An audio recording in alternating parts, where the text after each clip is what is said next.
बोलो जयकारा बोल मेरे श्री गुरु महाराज की जय। सभी गुरुमुख प्रेमियों से सप्रेम जय सच्चिदानंद।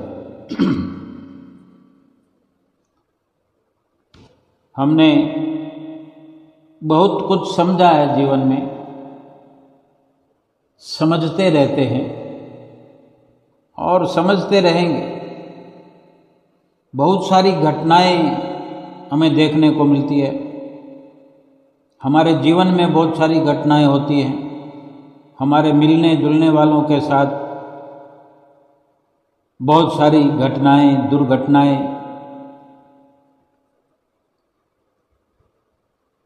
अपने किसी प्रियजन की मृत्यु हो जाना, अपने रिलेटिव की, अपने नज़दीकी की, नज़दीक से नज़दीक रहने वाले की मृत्यु हो जाना, ये भी एक घटना ही है। लेकिन ऐसी घटना जिससे अगर हमारा कोई नज़दीकी है, बहुत नज़दीकी है, अगर उसके साथ एक नॉर्मल मृत्यु भी उसकी हो जाती है, पूरा घर प्रभावित हो जाता है। और फिर इस प्रकार से जो भी मिलने वाले, किसी का संदेश आता है या कोई मिलने आते हैं, जो भी बातचीत करते हैं, सभी एक प्रकार की बात कहते हैं कि भगवान दिवंगत आत्मा को शांति प्रदान करे। ये कोई नहीं कहता कि भगवान उसे सुख दे, भगवान उसे आनंद दे। ऐसा इसलिए भी हो सकता है क्योंकि इस समय पर जाने वाली जो आत्मा है उसको शांति की ही सबसे अधिक आवश्यकता होती है, ऐसा माना जाता है। हम भी मान लें कि आत्मा को उस वक़्त केवल शांति की ज़रूरत होती है। लेकिन अगर और थोड़ा गहराई से विचार करें कि जब आत्मा अभी इस शरीर में स्थित है तो क्या अभी उसे शांति की ज़रूरत नहीं है? अगर अभी उसे शांति मिल जाए तो उस वक़्त कोई क्यों फरियाद करे किसी की आत्मा के लिए या सिफारिश करे? भले ही हर किसी का ये प्यार भरा स्नेह होने के कारण परमपिता परमेश्वर से ये मांग करते हैं कि इस दिवंगत आत्मा को भगवान शांति प्रदान करे। लेकिन जो आत्मा इस शरीर में है,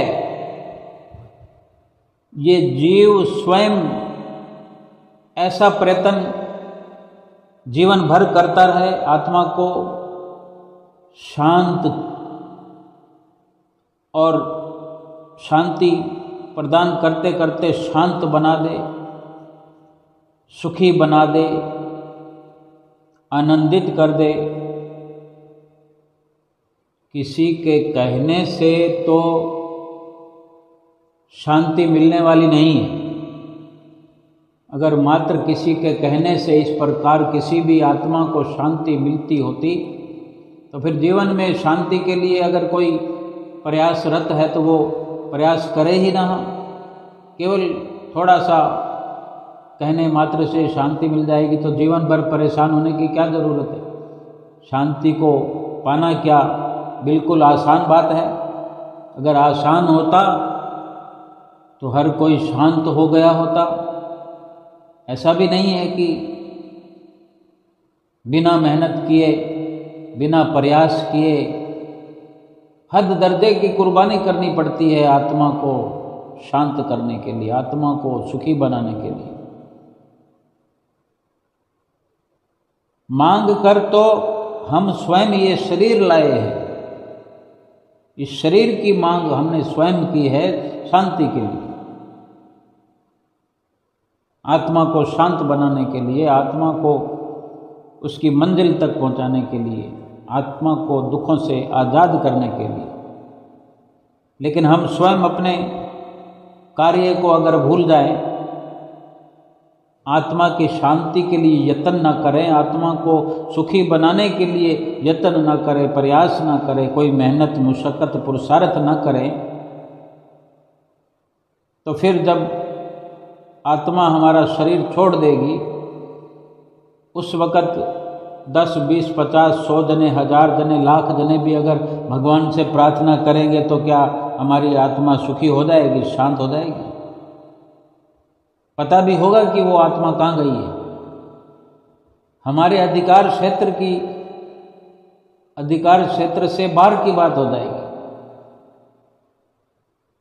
लेकिन आज ये कार्य शांति वाला, सुख वाला, आनंद वाला, ये कार्य हमारे अधिकार क्षेत्र में है।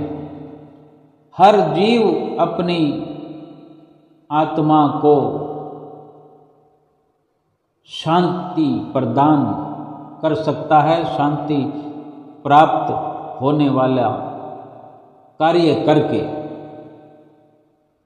शांति के लिए पुरुषार्थ कर सकता है, परम शांति को प्राप्त कर सकता है।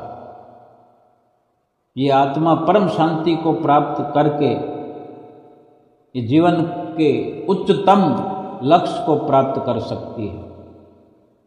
फिर किसी के फरियाद करने की ज़रूरत नहीं, कोई हमारी सिफारिश करे इसकी ज़रूरत नहीं, क्योंकि कथनी चाहे हम करें या कोई और, एक बराबर है। मात्र कथनी से कुछ मिलता नहीं है, कथनी से कोई लाभ नहीं होता। चाहे हम शांति की मांग करते हैं, भगवान मुझे शांति दे दो, हे प्रभु मुझे शांति दे दो, या कोई और हमारे लिए प्रार्थना कर दे, चाहे जीवन रहते भी हमारी आत्मा हमारे शरीर में है और कोई इस प्रकार कथन करता रहे हमारे सामने कि इसको शांति दे दो, इसकी आत्मा को शांत बना दो, तो शांति मिलने वाली नहीं है। और हम खुद चाहे फरियाद करते रहें तो शांति मिलने वाली नहीं है।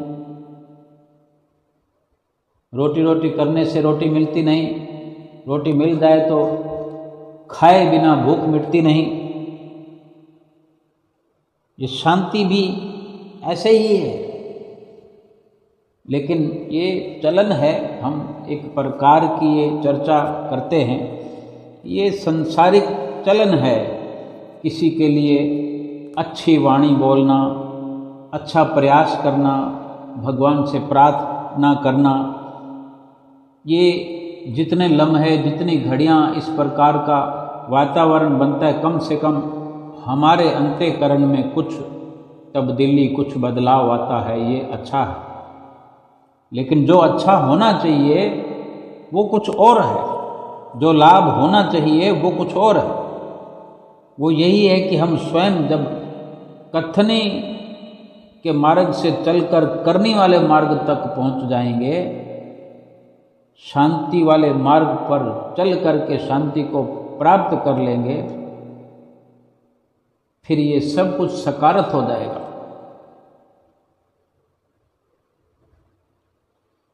किसी की मृत्यु पर हम दुखी होते हैं क्योंकि हम जानते नहीं, हम ये जानते नहीं कि मृत्यु है क्या।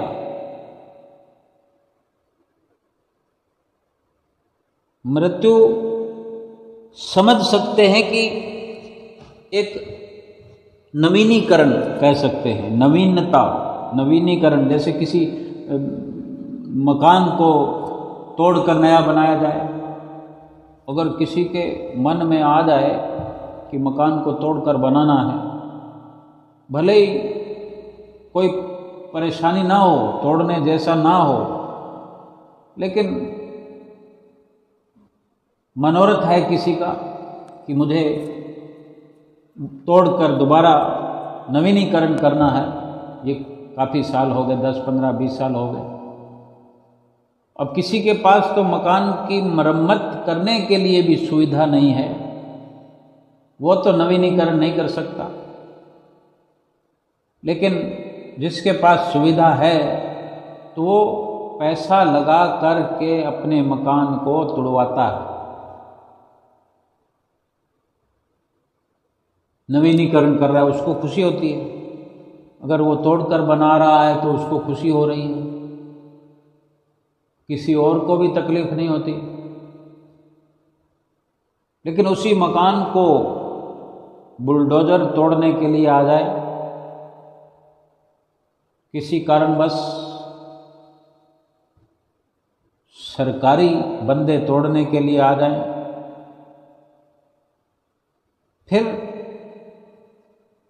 फिर कितना एक मजमा लग जाता है, एक भीड़ लग जाती है, अखबारों में छप जाता है, और उसी मकान को ना तोड़ने देने के लिए कितनी गुहार लगाई जाती है, दया की भीख मांगी जाती है, क्रोध किया जाता है, गिड़गिड़ाया जाता है, कई प्रकार से प्रयास किया जाता है कि मकान न तोड़ा जाए।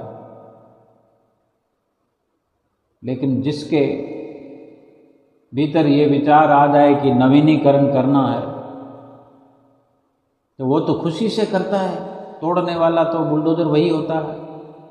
बुलडोजर से नहीं तोड़ेंगे तो कारीगर मजदूर थोड़ा आराम से कुछ दिन ज़्यादा लगा कर तोड़ देंगे, सारा उसमें जो मटेरियल काम आने वाला है वो एक साइड में रख कर काम में लिया जाएगा। अगर मृत्यु को इसी प्रकार समझें तो ये खुशी का अवसर है। जो जानते हैं, जो समझते हैं, वही इसके बारे में समझते हैं कि नवीनीकरण करने में क्या आपत्ति है, क्यों दुख मनाया जाए। महापुरुष फरमाते हैं, जिस मरने से जग डरे, जिस मृत्यु से संसार डरता है, महापुरुष फरमाते हैं, जिस मरने से जग डरे मेरे मन आनंद, कब हुक मरी है कब हुक पाइए पूर्ण परमानंद, कि मरे बिना पूर्ण परम आनंद को प्राप्त नहीं किया जा सकता। यानी साल भर तक बच्चा पढ़ता रहे, अगर परीक्षा ना हो तो वो अगली क्लास में नहीं पहुंच सकता। बच्चे परीक्षा आने पर डरते हैं कि पोल खुल जाएगी, लेकिन जिसने पढ़ाई की तैयारी कर रखी है, जिसको समझ है कि मैं साल भर पढ़ा ही इसीलिए हूँ कि आज परीक्षा का अवसर आए ताकि फैसला हो जाए कि मैंने क्या पढ़ाई की है, मुझे भी पता लग जाए, दूसरों को भी पता लग जाए, दूध का दूध पानी का पानी हो जाए। संत महापुरुष भी इसीलिए ये पर्दा उठाते हैं, डर वाला, हमारे लिए अज्ञान का पर्दा ये हमारा उठाते हैं कि वो स्वयं अपने लिए ये उदाहरण ही नहीं बल्कि एक सच्ची मार्मिक बात बताते हैं कि जिस मरने से दुनिया डरती है, हम उसी मरने को एक आनंद का अनुभव देखते हैं, आनंद का अनुभव करते हैं कि जब तक मरेंगे नहीं तो आगे की श्रेणी में, आगे स्टेप पर कैसे पहुंचेंगे, तरक्की कैसे करेंगे। या फिर ऐसा है कि कोई इस जीवन के अंदर मरे ही नहीं तो फिर सड़ेगा। विधाता ने कोई भी ऐसा इस दुनिया के अंदर परपंच नहीं बनाया जो दुखदाई हो। मृत्यु को बनाया है तो ये दुखदाई नहीं है, ये तो हमारे अपने विचार है, ये हमारी सोच है। जीना तो चाहे 10 साल का हो, 20 साल का हो, 50 साल का हो, 100 साल का हो, 1000 साल का हो, अगर जीने से, जीवन से मोह है तो 100 साल जीने के उपरांत भी हम मरना नहीं चाहते। 1000 साल की उम्र हुआ करती थी तब भी लोग मरना नहीं चाहते थे। अगर संतों वाली विचारधारा को अब अपनाएं, अगर जीवन और मृत्यु की जो हम आकलन कर लें, जीवन और मृत्यु को समझ लें कि जीवन क्या है और मृत्यु क्या है, फिर तो मरने के लिए कोई डर नहीं रहेगा। जीवन कोई मोह का खेल नहीं है, कोई लोभ का ये स्थान नहीं है कि जीवन मिला है तो लोभ कर लो। धन इकट्ठा करने का ये स्रोत नहीं है जीवन। जीवन में एक लक्ष्य जो हमारा सबसे बड़ा है, सर्वोपरि जो कार्य है, वो जीवात्मा को शांति प्रदान करने का, संपूर्ण आनंद प्राप्त कराने का, सच्चा सुख प्राप्त कराने का ये अवसर है, ये मनुष्य जीवन।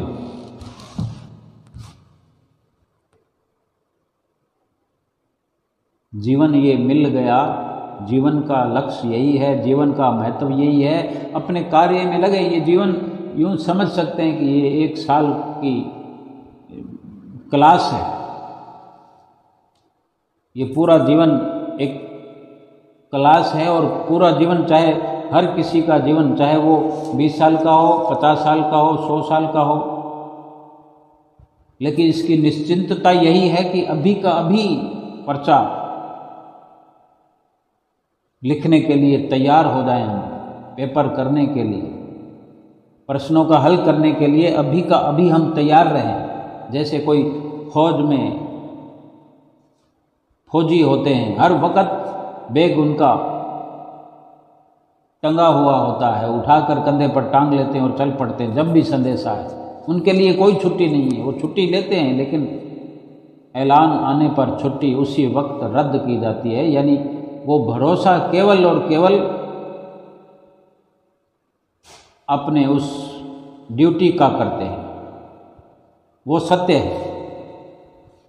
यानी कभी भी जाना पड़ सकता है, कभी मरना पड़ सकता है। जीवन और मृत्यु की सच्चाई यही है कि जब जिस श्वास तक हमारा जीवन है, हम अपनी भजन भक्ति कर लें, चाहे जितना भी ये जीवन रहा उसी में करना है। इसकी कोई म्याद बताने वाला नहीं है। हम बस तैयार रहें, और तैयार रहने के लिए समय पर्याप्त है, हमारे पास पर्याप्त समय है। कोई कहे कि ऐसे तो कैसे हो सकता है, हो तो रहा है। 50-50, 60-60 साल के हुए बैठे हम, हो तो रहा है। इतना समय मिल गया, इतने समय में भी क्या हमने तैयारी नहीं की? और अब हम मरें तो हमारे मिलने वाले आकर के भगवान से फरियाद करें, हमारी सिफारिश करें कि इस दिवंगत आत्मा को शांति देना। क्या जरूरत है सब्सिडी की? हम खुद सक्षम हैं, हमें पूरा समय मिला है। हमें कोई हमारे घर में राशन देने के लिए आए, क्या हम गवारा करेंगे? क्या हमारी इतनी भी खुददारी नहीं है? क्या जरूरत है हमें? हम भगवान का प्रसाद खा रहे हैं और भगवान का प्रसाद खाते रहेंगे जैसी भी अवस्था में। लेकिन कोई हम पर अनचाही या बिना जरूरत की कोई दया दिखाए, यानी हम किसी ऐसी लाइन में नाम क्यों लिखाएं कि हम सक्षम नहीं हैं? सरकार की तरफ से भी अगर ऐसी सुविधाएं होती हैं तो हमें ये स्वयं को सोचना होता है कि हमने कहाँ कहाँ सब्सिडी लेनी है, कहाँ नहीं लेनी। उनको ले लेने दो जिनके पास परेशानी है, जिनको ज़रूरत है उन्हीं को ले लेने दो, हम लाइन से निकल जाएं। हमें ये सोचना है क्या हमारे पास कमी है, हमें ज़रूरत है, क्या हम सक्षम नहीं है? ये हमारी सोच पर निर्भर है। लेकिन जीवन और मृत्यु को समझना है तो सीधी सीधी यही समझाइश हम अपने भीतर बिठा लें कि जीवन जो है वो एक प्रकार से झूठ भी है, जीना झूठ भी है। और सत्य जो है वो मृत्यु है, क्योंकि जीवन के समय का पता नहीं है, लेकिन ये पता है कि मृत्यु तो आनी ही है। कभी भी किसी भी समय, किसी घड़ी में, किसी लम्हे में मृत्यु आ सकती है। अनजान बनकर ना बैठे, शांति वाला काम अभी का अभी करें, सुख वाला कार्य अभी का अभी करें। हम मोहताज नहीं हैं, भगवान ने हमें मोहताज करके भेजा नहीं है, कितनी दया करके भेजा है, कितना कुछ हमें देकर भेजा है। हमें यहाँ सब्सिडियों की ज़रूरत नहीं है। हम कहाँ दुनिया के अंदर ठगियों में लगे पड़े हैं।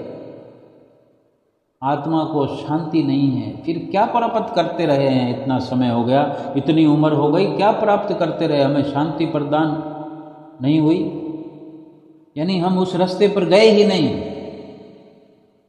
भगवान का भजन सुमरण किया ही नहीं, तो शांति कहाँ से मिलेगी? हम तो रुपया कमाने में लगे हुए हैं, तो क्या रुपया कमा लिया हमने, रुपया धन कमा लिया, अब और नहीं चाहिए? कोई अपने सीने पर हाथ रखकर कहे कि अब मुझे एक भी रुपया नहीं चाहिए, और बिल्कुल आराम से बैठ जाए, ना रुपयों को आता हुआ देखे, ना जाता हुआ देखे, ना कोई हाल पूछे रुपयों का, ना कोई ढंग पूछे। ठीक से विचार करें कि अब हमें रुपए की जरूरत नहीं है, बिल्कुल, फिर सोचें एक बार। मगर ऐसा जवाब आना मुश्किल ही नहीं, नामुमकिन जैसा लगता है। मरते दम तक ये ख्वाहिश लगी रहती है कि रुपया और आ जाए। क्या करेंगे उससे? शांति प्राप्त करेंगे। कहीं दुकान पर शांति मिलती है, जो वो ढेर सारा कमाया हुआ रुपया देकर फिर शांति ले आएंगे।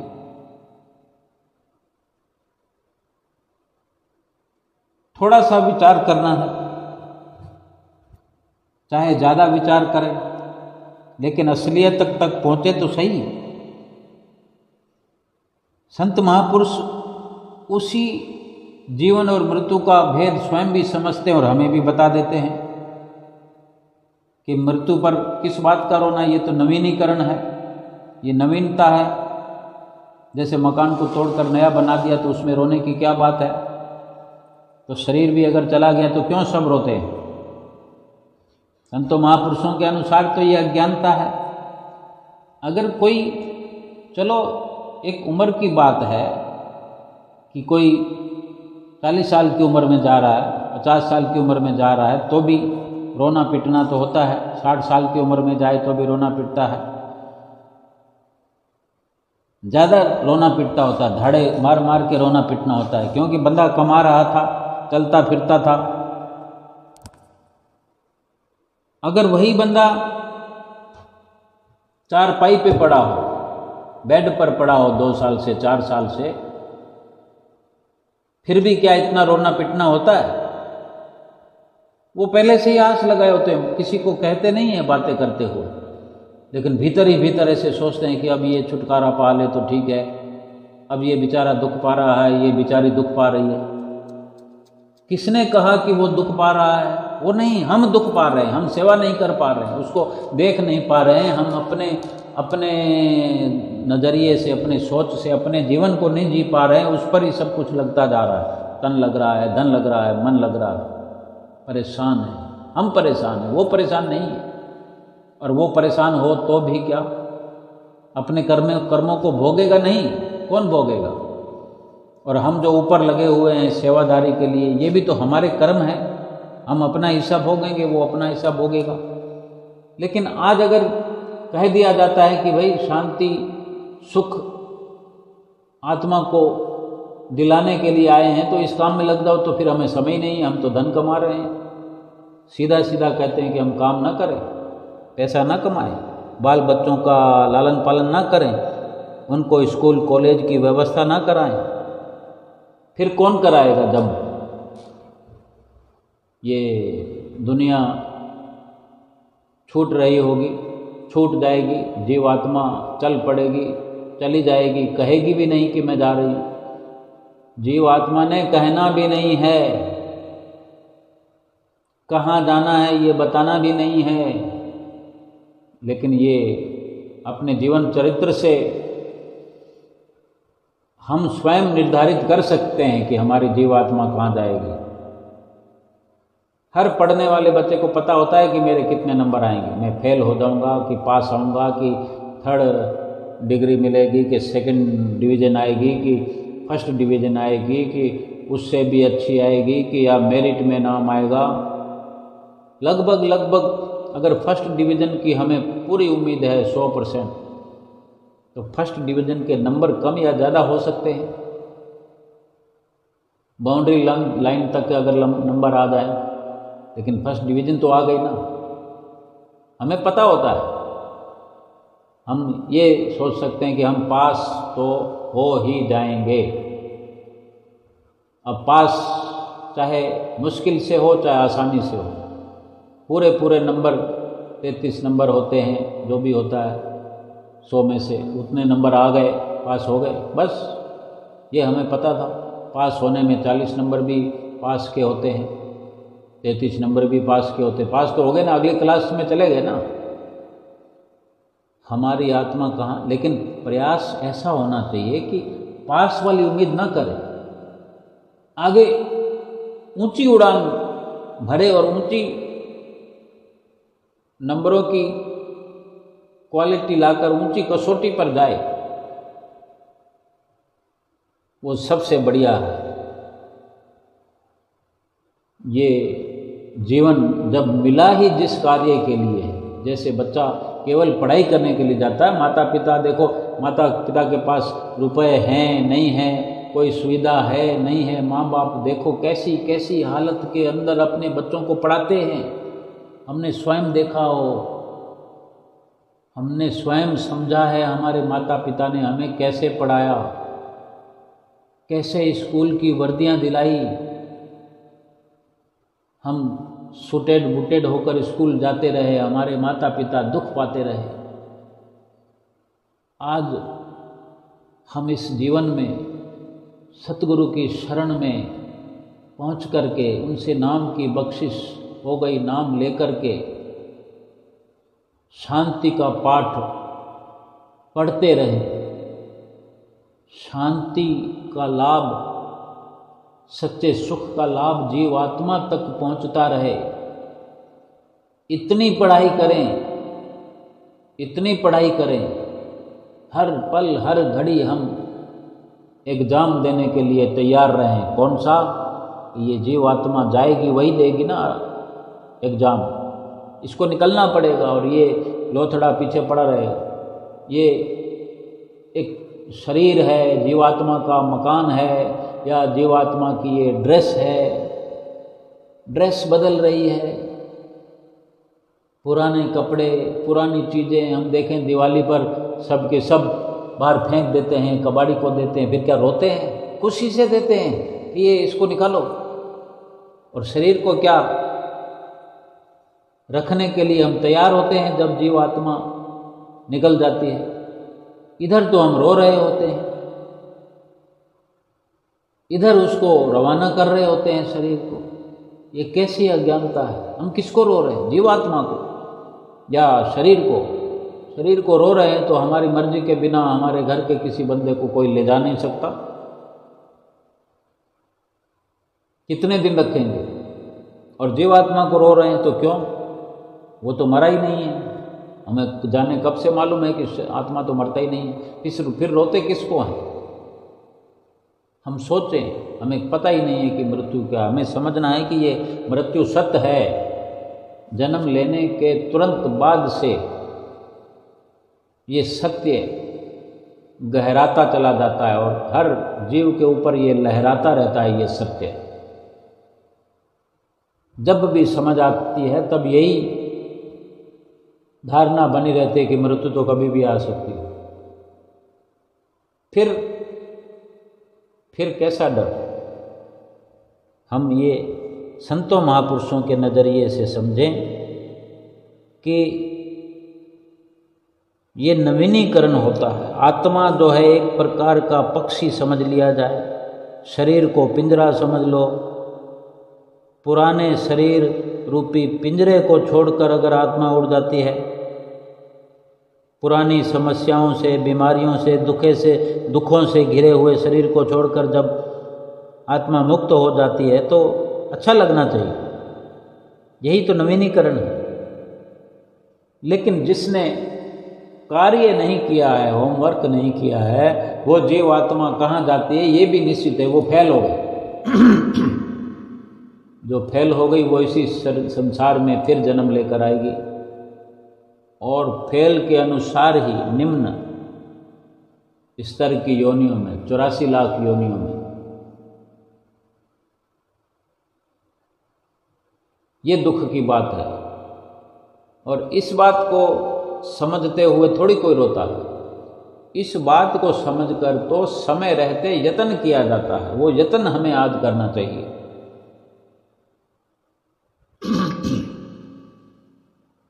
मृत्यु पुराने कपड़ों को समझ लो बदलना हो गया। आत्मा तो मरती नहीं, आत्मा किसी और शरीर में घुस जाएगी। अब ये कोई कहे कि ये तो बंदा चलता फिरता था, अभी नहीं जाता तो ठीक था। जरूरी है कि बीमार होकर ही मरे? और इधर भी हम देखते हैं हमारे कई घर में भी, बाहर भी मिलने जुलने वाले भी, या हम स्वयं भी कहते हो, हे भगवान मुझे तो चलता फिरता टोरना, मैं चलता फिरता ही जाऊं। और जब चलता फिरता जाते तो फिर किस बात का फिर पछतावा है, किस बात की तकलीफ है? चलता फिरता अगर कोई जा रहा है तो कितनी अच्छी बात है। लेकिन जो सबसे बड़ी परेशानी है या दुविधा है वो ये है कि हमें नाम का सुमरन कर करके हर घड़ी हर अवस्था के अंदर इतना अपने आप को परिपक्व करें कि कभी भी एग्जाम की घड़ी आए, यानी कभी भी ऐसा अवसर आए, खुशी से, जिसने पढ़ाई की होती है वो खुशी से मुस्कुराते हुए पेपर देता है, और जिसको सवाल नहीं आते उनके चेहरे पे 12 बजी होती है। हाँ, इतनी अच्छाइयाँ हमारे भीतर हों कि हम स्वयं तो हंसते हुए जाएं, इतनी नाम की कमाई करें कि हंसते मुस्कुराते हुए जाएं, कभी कोई दुख पछतावा हो ही ना। ये संतों की रहनी बहनी है, संतों का रहन सहन है। जो अपना कार्य कर लेता है वो आराम से बैठा रहता है। 3 घंटे का पेपर होता है जिस बच्चे का, अगर वो 2.5 घंटे में अपना पेपर कर लेता है, अब उसका पेपर कोई लेता नहीं है, समय से पहले नहीं लेते हैं, तो कोई बात नहीं, वो अपना बैठा रहेगा। अपनी डेस्क के ऊपर अपनी कोनियों को रखकर हाथ में पेन घुमाता रहे या इधर उधर ताकता रहे, वो अपनी कॉपी लिख करके तैयार बैठा है कि जब भी लेना शुरू करेंगे तो मेरी तैयार पड़ी है, मैंने अपना पेपर कर दिया।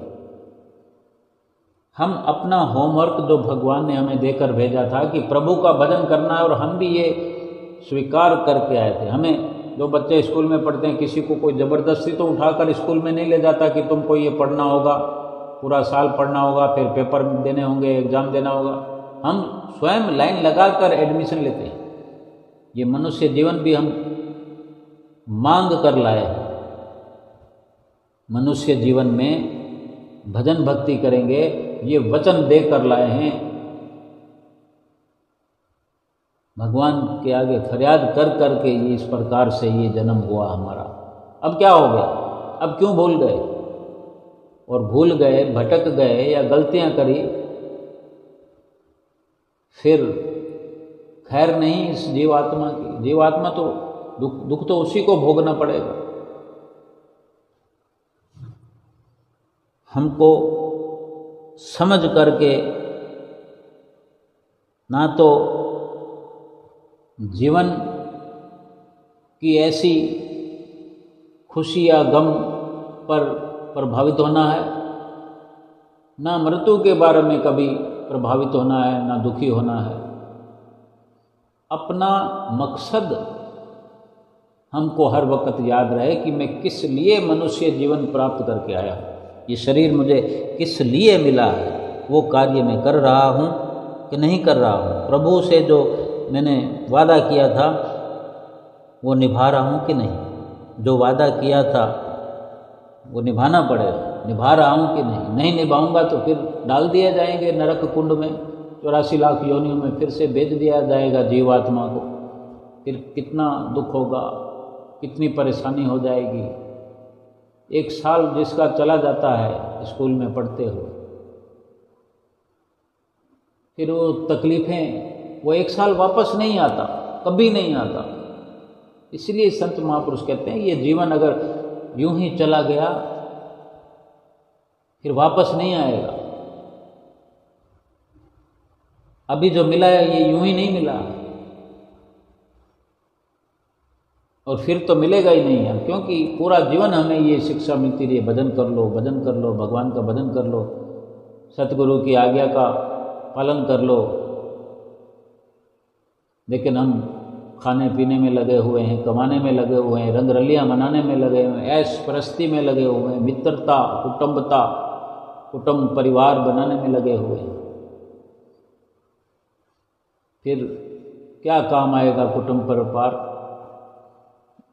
ये घर बार क्या काम आएगा, क्या महल माड़ियाँ ये काम आएंगी, क्या ये धन दौलत काम आएगी। बड़े बड़े राजा चले गए, यहाँ पर महाराजा चले गए, क्या काम आए उनके रंग महल, सब कुछ पीछे पड़ा रह गया। हमको ये समझना अति आवश्यक है। मृत्यु समझें तो इस शरीर का अंत, इस शरीर रूपी मशीनरी ने काम करना बंद कर दिया या काम करना बंद करने वाली है, फिर इसको बदल दिया जाए, इस मशीनरी को फेंक दिया जाए, तो फिर रोना धोना किस बात का। और आत्मा जो कभी मरती नहीं, कभी काम करना बंद करती नहीं, क्योंकि वो एक अविनाशी शक्ति है। सबसे बड़ी बात यही है कि आत्मा का क्या होगा। आत्मा नया शरीर तो ले लेगी, लेकिन नया शरीर क्या मिलेगा।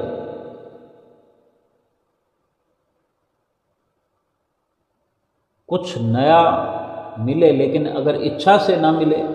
अभी किसी ने कोई सूट लेना हो और सूट नाप हो 36 का, और सूट मिल जाए 50 के नाप का, हैंगर पर लटका दिया जाएगा। नया है तो नए को क्या करें, वो पहन नहीं सकता, इससे तो वो पुराना ही पहन लेगा। पुराना है नहीं, नया पसंद नहीं है, तो समय रहते कपड़ा लेकर सिलाया जाता है, या समय पर अपने नाप की व्यवस्था की जाती है। तो ये भी जीवात्मा के लिए इच्छा, जो इच्छा भी क्या है कि ज़रूरत है कि कौन सा सूट उसको मिलना चाहिए, कौन सा शरीर मिलना चाहिए। जो शरीर मिलते आ रहे हैं, ये आज ऐसा शरीर मिला हुआ है कि इस शरीर के भीतर रहकर एक छलांग लगानी है। ये जीव रूपी पंछी जो है, ये छलांग लगाने के लिए इस शरीर में आया है, और ये छलांग लगाकर परमपिता परमेश्वर तक पहुंच सकता है। या इसको सीढ़ी कह सकते हैं मनुष्य शरीर को। इस मनुष्य शरीर रूपी सीढ़ी पर कदम बाई कदम, कदम बर कदम चलते हुए जीवात्मा परमात्मा तक पहुंच रहा है, पहुंच गया है, पहुंचने के लिए आया है। अगर इसका इस्तेमाल नहीं किया, सीढ़ी पर चढ़कर उस पार, यानी अंतिम स्टेप पर चढ़ कर के उस पार, जो कि प्रभु परमात्मा बैठे हुए हैं, हमारे इंतजार में बैठे हुए हैं, हमसे मिलने के लिए वो बेताब है। केवल जीवात्मा का कार्य नहीं है, परमात्मा का भी कार्य है। लेकिन जीवात्मा अगर उस तरफ जाने का, इस शरीर को पाकर के, इस सीढ़ी को पाकर के ये जीव अगर इस्तेमाल न करे, सदुपयोग न करे, तो फिर इधर का इधर ही रह जाएगा, फिर इस तरफ गिरा दिया जाएगा। इधर बहुत बड़ी खाई है 84 लाख योनियों की, वहीं गिराया जाएगा। फिर हम खुद ही अपने आप को ऐसा सिला दें तो फिर कौन बचाने वाला है, कौन समझाने वाला है? फिर कौन समझाएगा? फिर क्या होगा समझाने से? फिर कुछ नहीं होता। आज तो बहुत सारा समय पड़ा है। इस पुराने को नए में परिवर्तन कर लें। ये जीवन है, ये मृत्यु है, ये जीवन है, ये मृत्यु है, इसमें फ़र्क क्या है? जीवन को जीते हुए अगर हम मृत्यु वाले कार्य करते रहें, मृत्यु वालों का साथ देते रहें, मृत्यु वालों का साथ लेते रहें, यानी विनाश होने वाला हम सब मसाला तैयार करते हैं। जीवात्मा अविनाशी है और इसके पल्ले में, इसके आगे पीछे जो ढेरियां लग रही है वो विनाश होने वाली है। ये संसार विनाश होने वाला, ये घर बार विनाश होने वाला, ये रुपया विनाश होने वाला, मकान सकान सब कुछ सब विनाश होने वाला है। अविनाशी तो परमात्मा है ना। ये जीवात्मा अविनाशी है और एक परमात्मा है जो अविनाशी है। अविनाशी का अविनाशी से मेल करना है, उसके लिए सतगुरु की शरण हासिल करना जरूरी है इस जीवन में। सतगुरु की शरण मिल गई है तो सतगुरु की शरण मिल जाने पर, सतगुरु से नाम की दीक्षा शिक्षा मिल जाने के बाद, उनके जो नज़दीकी में जाने से जो युक्तियाँ वो सिखाते हैं, जो तरकीब सिखाते हैं, जो इस अवसर में लाभान्वित करने के लिए जो हमें हिदायत करते हैं, सभी कुछ वो सिखाते हैं। और वो सब कुछ सीख करके अविनाशी का अविनाशी से मेल कराते हैं। सब कुछ तो वही करते हैं और वही परमात्मा है। सतगुरु रूप परमात्मा मनुष्य का शरीर हमारे मिलने के लिए, परमात्मा से मिलाने के लिए वो हम जैसा शरीर धारण करके आए हैं कि वो अपनी सुंदर वाणी से हमें सुना सके और हमारी अबोध नादान सी वाणी सुन करके हम पर दया कर सके। कोई पक्षी क्या हमें समझा सकता है? कोई और योनि में कोई हो या परमात्मा परमेश्वर क्या हमने देखा है जो सीधा डायरेक्ट जाकर उससे मिल जाएंगे, एकाकार हो जाएंगे? भगवान को देखा है हमने? नहीं देखा। और जब देखेंगे तभी तो आत्मा का परमात्मा से मेल कराएंगे। सीधा उठा के उसमें पटक देंगे? हर चीज़ के लिए सीखने सिखाने का तरीका तो चाहिए ना। वो कौन सिखाएगा? इसीलिए तो सतगुरु रूप धारण करके आए हैं। वो भगवान ही हैं, भगवान से अलग नहीं है। वो जो भगवान से मिलाए वो भगवान ही है। वो अपनी मर्जी से, बल्कि हमारे लिए वो शरीर धारण करके आए, इस धराधाम पर अवतरित हुए। उनका दुख सुख कुछ नहीं है, उनका केवल यही लक्ष्य है कि हम जो बिछड़ी हुई रूहें हैं, उस अंशी परमात्मा की हम अंश हैं। इस अंश को उस अंशी से मिलाने के लिए उन्होंने एक ये रूप धारा है। हमें खबर ही नहीं है, हम मिलना चाहते ही नहीं हैं, तो फिर उनको कितना दुख होगा। कोई बेटा अगर माता पिता की बात नहीं मानेगा और दुखों वाले कार्य करेगा, खुद भी दुखी होगा, तो माता पिता को दुखी नहीं करेगा।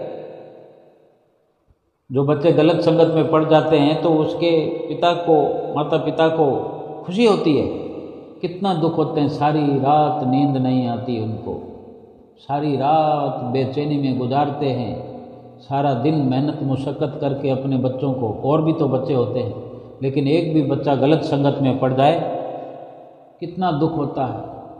ये संसारिक मिशन है, ये संसारी जदोजहद है, ये संसारिक, ये हम बात कर रहे हैं, ये संसारिक विचारधारा है कि वो आज नहीं तो कल लाइन पर आ जाएगा, थोड़ा नुकसान कर देगा, 1000 2000 2 4 5 लाख 10 लाख। हर पिता अपने बच्चों को उसका हिस्सा दे देता है, उसका हिस्सा दे देंगे। वो ज़्यादा अगर माता पिता का हिस्सा हड़पना चाहेगा, दूसरे भाइयों का हिस्सा हड़पना चाहेगा, तो माता पिता फिर अपने उस बच्चे को जायदाद से वंचित भी कर देते हैं, उसका नाम निकाल देते हैं कि इसके भले बुरे का मैं जिम्मेवार नहीं हूँ, क्योंकि दूसरे जो हमारे बच्चे हैं उनका जीवन थोड़ी खराब करना है। लेकिन ये परमपिता परमेश्वर हैं, परमपिता हैं, और हम कितना नुकसान करने जा रहे हैं। हमें जायदाद हमें दे दी है, लेकिन जो भूल हम कर रहे हैं, 84 लाख योनियों में इस जीवात्मा को पहुंचाने का कार्य कर रहे हैं, भगवान की भक्ति को भूल रहे हैं, ये वो नुकसान है कि फिर इसकी कभी भरपाई नहीं होगी। इतना बड़ा नुकसान जो करोड़ों अरबों खरबों में भी गिनती में नहीं आता, तो इसके लिए कितना दुख हम अपने सतगुरु को हम दुखी करते हैं, जो हमारे लिए ही इतना कष्ट सहन करने के लिए इस धरती पर मनुष्य जैसा शरीर धारण करके आ गए। वही अविनाशी परमात्मा हमें अपनी अंश को वो अपने साथ मिलाने के लिए हमें यही चतुराई करनी है, यही हौसला रखना है, यही सूझबूझ रखनी है। ना तो अपनी आत्मा को और दुखी करने के लिए कोई भी ऐसा काम करना है, बल्कि सतगुरु के बताए हुए रास्ते पर चल करके सतगुरु की आज्ञा में, सतगुरु की मौज में ढेर सारा सुमरन करना। ढेर सारा कितना? जी चाहे जितना, और जी इतना चाहे उसको इतना आदी बना दें, इतना आदी बना दें कि फिर मन करे कि बस भजन ही करते रहें। लेकिन ऐसा ना भी हो पाए तो सतगुरु ने एक सीमा बना दी है कि 2 घंटे तो करना ही करना। अगर उनकी आज्ञा हम मान लें, उनकी आज्ञा पर चल पड़ें, ये 5 नियमों का जो पालन है वो भी करें और 2 घंटे भजन अभ्यास करें। हम देखें तो सही करके कौन सा काल पड़ने वाला है, दुनिया का धन जो क्या घाटा होने वाला है कि वादा होने वाला है सुमरन करने से। हम यही समझते रहेंगे ज़िंदगी भर कि इतना सुमरन करेंगे तो फिर दुकानदारी कौन चलाएगा, घर परिवार कौन चलाएगा, सारी आफत 2 घंटे में ही आने वाली है। ये 2 घंटे भजन सुमरन करने से रुकावट करना ही हमारा लक्ष्य है। हमारा लक्ष्य 2 घंटे से ऊपर भजन सुमरन करने का होना चाहिए। अगर कुछ नुकसान होता है तो ये कौड़ियों का, दमड़ियों का, ये झूठ फूट के खजाने हैं, यूं ही ये बेकार हो जाएंगे। अगर बहुत अथाह है फिर क्या परवाह है, और अगर कुछ भी नहीं है तो वैसे भी कुछ नहीं है, तो ये तो सब हो जाएगा, भजन सुमरन तो हो जाएगा हमारे हिस्से में, ये तो कर लें। कुछ भी तो वैसे भी नहीं है, मर तो वैसे ही रहे हैं, लेकिन ये जिंदा होने का कार्य है, ये जीवात्मा को जिंदा करने का कार्य है। ये शरीर जिंदा हो जाएगा, सकारत हो जाएगा, इसका लेखा हो जाएगा कि शरीर के द्वारा भजन सुमरन किया गया। जल तो जाएगा, ये शरीर जल तो जाएगा, दफन तो हो जाएगा, लेकिन इसकी महिमा हो जाएगी। इसकी महिमा शास्त्रों में, वेदों ने, शास्त्रों ने नेति नेति कर गाई है कि ये 84 लाख योनियों से श्रेष्ठ शरीर है। इसकी सकार्थता को हम सिद्ध कर दें कि वास्तव में ये इतने लाभ का तन है, मनुष्य तन, इतने लाभ की वस्तु है ये। इससे जीव आत्मा परमात्मा से मिल सकती है, अपने अंशी से 84 लाख योनियों से बच सकती है। इतना बड़ा दुख, केवल 2 लाइनों में बात समाप्त हो जाती है कि 84 लाख योनियों से बच गए। एक योनि से बचने के लिए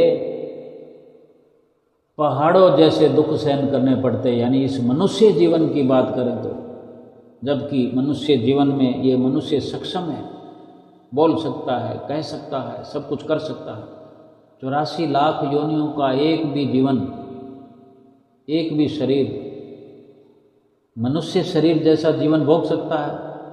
गली में हम देखते हैं कितने जीव जंतु कुत्ते बिल्ले फिरते हैं, कितने लठ खाने पड़ते हैं, गाय हो, बैल हो, बाहर फिरते हुए, गधे हों, घोड़े हों, अपने दुख को बयान नहीं कर सकते। पानी मांग नहीं सकते, खाना मांग नहीं सकते, झेलते रहते हैं, झेलते रहे, दुखों के अंबार लगे हुए हैं। किसी की मर्जी आई तो तू करके खिला दिया, किसी की मर्जी आई तो लठ बरसा दिया। ये जीवन भोगना पड़ेगा फिर। और कितने 84 नहीं, 8400 नहीं, 84,000 नहीं, 84 लाख योनियाँ ऐसी भोगनी पड़ेगी। मस्खरी नहीं है। केवल सोचकर भी पूरे शरीर में कपकपी हो जाती है। इसकी गहराई को समझते हुए सतगुरु की जो भी हमें हिदायत है, नसीहत है, अपने सिर पर ऐसे धारण करें कि हमारे सतगुरु की प्रसन्नता बरसने लगे। और सतगुरु हमारे प्रसन्न हो गए तो हमारी जीवात्मा को काल हाथ भी नहीं लगा सकता, यमराज छू नहीं सकता। सतगुरु की प्रसन्नता प्राप्त करते रहें और अपने इस लोक और परलोक को सुहेला करें। बोलो जयकारा बोल मेरे श्री गुरु महाराज की जय।